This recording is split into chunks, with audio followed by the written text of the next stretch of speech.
Hello. इंग्रजीमध्ये procrastination हा एक शब्द आहे, ज्याला आपण मराठीमध्ये कामं लांबणीवर टाकण्याची सवय म्हणतो. ही फार फार घाण सवय आहे आणि I am the queen of that habit.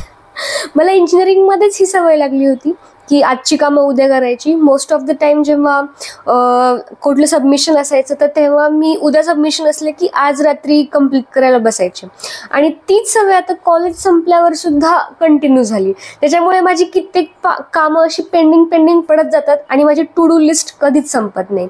So तुम्हाला पण असा अनुभव कधी ना कधी आलाच असेल किंवा कधी कधी असं होतं की आपली प्रायोरिटी काय ते समजत नाही आणि त्यासाठी मी आज एक पुस्तक तुम्हाला सजेस्ट करणार आहे, डू इट टुडे. येस, आजचं काम आजच करा. तसं तर आपल्याला 100 घाण सवयी असतात, वाईट सवयी असतात, पण त्यातली एक सवय जर कमी झाली तर उरलेल्या 99 सवयी घाण वाईट सवयी कमी करणं पण हळूहळू शक्य होऊ शकतं ना. Hi and hello, welcome to Readers Diary YouTube channel. तुमचं माझ्या यूट्यूब चॅनलमध्ये स्वागत आहे. आज आपण डू इट टुडे या पुस्तकाविषयी माहिती पाहणार आहोत. हे पुस्तक खूप सुंदर आहे, मी वाचले, पण ते कसं आहे, मला कितपत आवडलं, कितपत नाही आणि कितपत फायदेशीर आहे हे आपण आज पाहणार आहोत. त्याआधी रीडर्स डायरीच्या यूट्यूब चॅनलला सबस्क्राईब करा आणि माझ्या या नवीन पुस्तकांचे फ्रेश व्हिडिओज तुम्हाला पाहायचे असतील तर बेल आयकॉन दाबायला विसरू नका. तसेच रीडर्स डायरीच्या इंस्टाग्राम चॅनल तुम्ही फॉलो करतात असं मी अज्युमच करते. Thank you so much for that. Let's get started now. तर डू इट टुडे हे जे इंग्लिश पुस्तक आहे मी दाखवते तुम्हाला. तर हे इंग्लिश पुस्तक मूळ 3 भागांमध्ये विभागलेलं आहे. मराठी पुस्तक जर तुम्ही पाहाल अनुवाद याचा तर तो एक सलगच आहे. मात्र इंग्लिश पुस्तकामध्ये प्रोकास्टिनेशनवर मात करणे, त्याच्यानंतर प्रोडक्टिव्हिटी सुधारणे आणि जास्तीत जास्त गोष्टी अचीव कशा करता येतील या 3 पार्ट्समध्ये हे पुस्तक विभागलेलं आहे. तसेच या पुस्तकाची जी इंडेक्स आहे ती सेल्फ एक्सप्लेनेटरी आहे.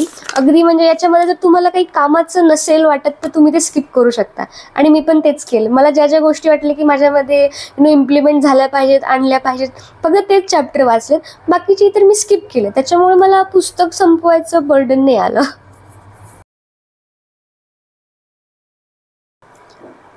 तुम्हाला जर वाटत असेल की तुमचा फोनचा अतिवापर होतोय, तो टाळला पाहिजे किंवा रोज सकाळी उठण्यासाठी मोटिवेशन पाहिजे किंवा प्रोडक्टिव्हिटी इम्प्रूव्ह करण्यासाठी काही हॅक्स पाहिजेत किंवा ॲटलिस्ट पुस्तक वाचण्याची सवय तरी लावायची, तर तुम्ही डू इट टुडे हे पुस्तक वाचू शकता. हे जे प्रॉब्लेम्स जे मी तुम्हाला सांगितले त्याच नावाने याच्यामध्ये इंडेक्स दिलेले आहेत, तर तुम्हाला इझी पडेल की यार मग मी हे वाचलं पाहिजे की नाही वाचलं पाहिजे. सो अशा छोट्या गोष्टींवरती हे पुस्तक खूप मस्त फायदेशीर ठरतं असं मला वाटतं. सो डू इट टुडे या पुस्तकामध्ये मी आधीच एक डिस्क्लेमर देऊन ठेवते की यात वेगळं असं काही रॉकेट सायन्स सांगितलेलं नाहीये की जे वाचून तुमचा कम्फर्ट झोन ब्रेक होईल किंवा खूप काहीतरी नवीन शिकायला मिळालंय असं वाटेल. यातल्या बऱ्याचशा गोष्टी तुम्ही कुठल्या युट्यूब चॅनलवरती मोटिवेशनल व्हिडिओजमध्ये और मोटिवेशन बुक्समध्ये कुठं ना कुठं तरी वाचलेलेच असतील. इनफॅक्ट हा जो लेखक आहे डॅरियस फरॉक्स, तर याने इतर बरेच सेल्फ हेल्प पुस्तकं वाचलेली आहेत आणि ते या पुस्तकात सांगितलेलं जे नॉलेज आहे, जे ट्रिक्स आहेत, ते त्याने रिअल लाईफमध्ये इम्प्लिमेंट करायचा प्रयत्न केलाय. मग त्याचे कुठले एक्सपेरिमेंट्स फेल गेले आणि कुठले सक्सेसफुल झाले आणि ते फेल का गेले याच्यावरती त्याचं जे युनिक ओपिनियन आहे ते त्याने या पुस्तकामध्ये मांडलंय. सो तुम्ही जर इतर सेल्फ हेल्प पुस्तकं वाचत असाल तर तुम्हाला असं दिसेल की या पुस्तकामध्ये त्याच गोष्टी सांगितलेल्या आहेत ज्या दुसऱ्या लेखकांनी सांगितलेले आहेत, बट स्टील लेखकाचे एक ओपिनियन आहे, त्यासाठी तुम्ही हे पुस्तक वाचू शकता.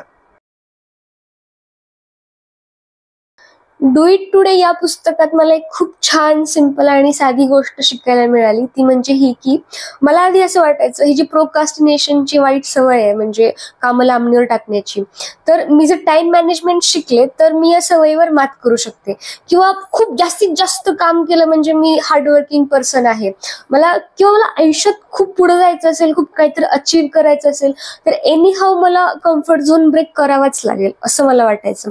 पण हे पुस्तक वाचल्यानंतर माझे हे सगळे अझम्पशन्स गळून पडले आणि ते का पडले त्यासाठी मला हे पुस्तकच वाचावं लागेल. Just like every other motivation पुस्तक, डू इट टुडे मध्ये सुद्धा काही गोष्टी इम्प्लिमेंट करण्यासारख्या सांगितलेल्या आहेत ज्याचे मी नोट्स काढलेत फक्त तुमच्यासाठी. तर बघा तुम्हाला आवडतात का. पहिली गोष्ट ही की तुम्हाला जर वाटत असेल की तुमचं फोनमुळे खूप डिस्ट्रॅक्शन होतंय तर सर्वात आधी त्याचे नोटिफिकेशन्स बंद करा.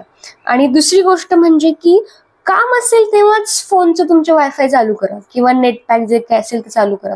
बऱ्याचदा असं होतं की म्हणजे माझ्यासोबत तर असं होतं की मी एक काम करण्यासाठी फोन हातात घेते, ते काम राहतं बाजूला आणि उगाच असं माइंडलेस स्क्रोलिंग करत बसते किंवा चॅटिंग करत बसते, रील्स बघत बसते फॉर दॅट मॅटर. म्हणजे ते तर मला करावंच लागतं, बट स्टील. तर ते बंद होईल जर तुम्ही नोटिफिकेशन बंद केले आणि वायफाय जर फक्त कामापुरतं वापरलं तर. त्यात दुसरी गोष्ट ही आहे की बऱ्याचदा परफेक्शनिस्ट होण्याच्या नादात काही कामांचा श्री गणेशाच होत नाही, म्हणजे ती कामं सुरूच होत नाहीत. आपल्याला असं वाटतं की योग्य वेळ येईल तेव्हा मी ते काम करेल किंवा मला ते काम अशाच पद्धतीने झालेलं पाहिजे म्हणून मी थोडंसं वाट बघतो कधी मला फ्री टाइम मिळेल वगैरे. तर असं करू नका मित्रांनो. त्या कामाच्या दिशेने एक तरी पाऊल तुम्ही रोज टाकलं पाहिजे आणि ते काम स्टार्ट केलं पाहिजे. तुम्हाला जर तुमच्या लाईफची ग्रोथ मेजर करायची असेल तर वर्क, एनर्जी आणि रिलेशनशिप्स या 3 टर्म्समध्ये तुम्ही ती मोजली पाहिजे.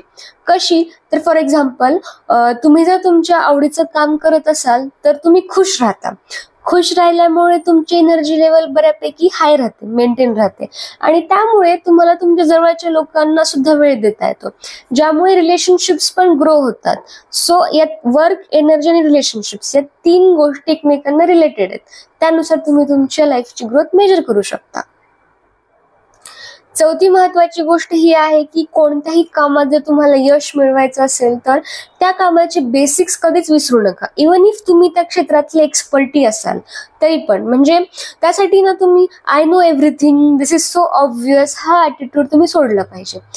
कायम असा लर्निंग अप्रोच असला पाहिजे की ॲज इफ लाईक म्हणजे I am always a student in life system म्हणतात ना, तसं आहे की लर्निंग अप्रोच ठेवला पाहिजे.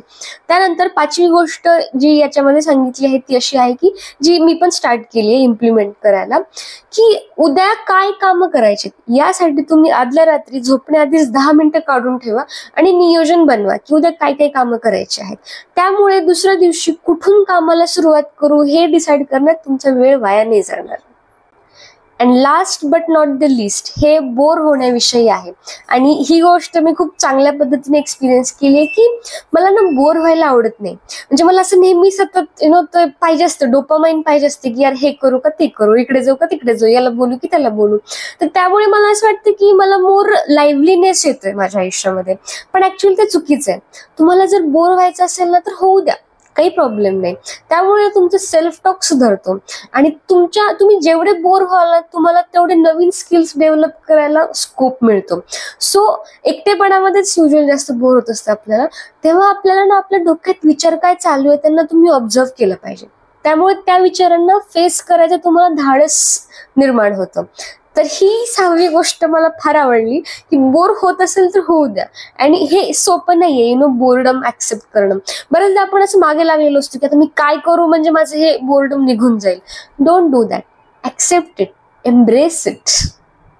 सो आधी सांगितल्याप्रमाणे हे पुस्तक मी काय फर्स्ट टू एंड एकदम स्टार्ट टू एंड वाचलेलं नाहीये.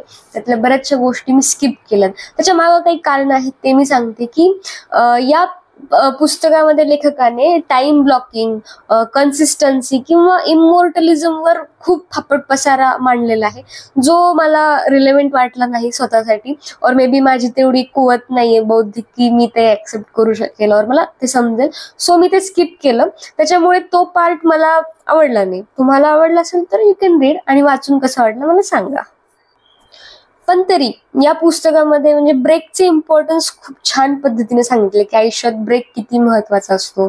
सो वॅकेशन्सवर जाणं किती महत्वाचं असतं, हॉबीज फॉलो करणे किती महत्वाचं असतं आणि सर्वात महत्वाचं म्हणजे ॲज अ जॉब पर्सन मला असं वाटतं की जर कमी वेळात मी माझं काम आटपून माझ्या फ्रेंड्स आणि फॅमिलीला जर वेळ देऊ शकत असेल तर त्याच्यासारखं सुख कुठेच नाहीये.